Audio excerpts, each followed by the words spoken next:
తిరుమల శ్రీవారి బ్రహ్మోత్సవాలు వైభవంగా జరుగుతున్నాయి. ఉత్సవాల మొదటి రోజు దేవదేవుడికి ప్రభుత్వం నుంచి పట్టువస్త్రాలు సమర్పించడం ఆనవాయితీ.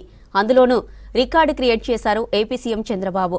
ఆయన సీఎం అయిన తొలిసారి 1995లో బ్రహ్మోత్సవాల్లో ప్రభుత్వం తరపున పట్టువస్త్రాలు ఇచ్చారు. అప్పటి నుంచి ఇప్పటి వరకు మొత్తం 15 సార్లు శ్రీవారికి పట్టువస్త్రాలు సమర్పించారు. ఇది ఆ దేవదేవుడి అదృష్టమేనని అంటున్నారు ఏపీ సీఎం చంద్రబాబు నాయుడు.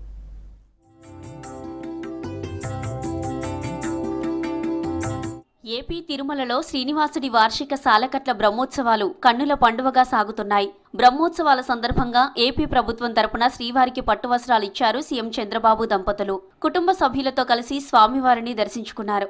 శ్రీవారి వార్షిక బ్రహ్మోత్సవాల్లో భాగంగా జరిగిన పెదశేష వాహన సేవలో చంద్రబాబు కుటుంబ సభ్యులు పాల్గొన్నారు.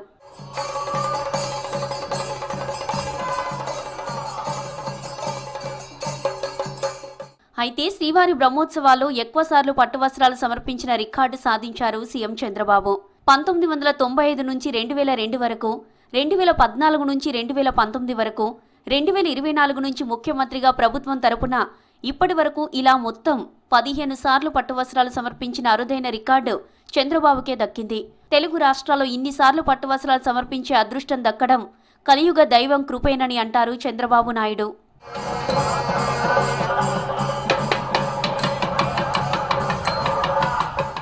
2003లో బ్రహ్మోత్సవాల సందర్భంగా పట్టువస్త్రాలు సమర్పించేందుకు తిరుమలకు వెళుతుండగా అలిపిరిలో జరిగిన బాంబు దాడిలో గాయపడ్డారు బాబు. దీంతో ఆయన ఆ ఏడాది బ్రహ్మోత్సవాలకు వెళ్లలేకపోయారు.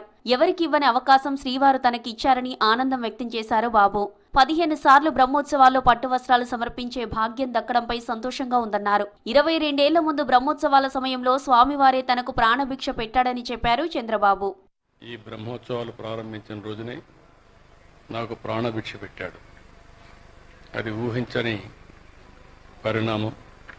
మామూలుగా అయితే బ్రతికే పరిస్థితి లేదు.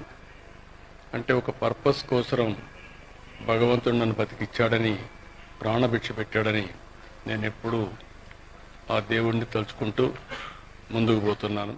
తిరుమల శ్రీ వెంకటేశ్వర స్వామిని కులదైవంగా కొలుస్తారు సీఎం చంద్రబాబు, ఆయన కుటుంబ సభ్యులు.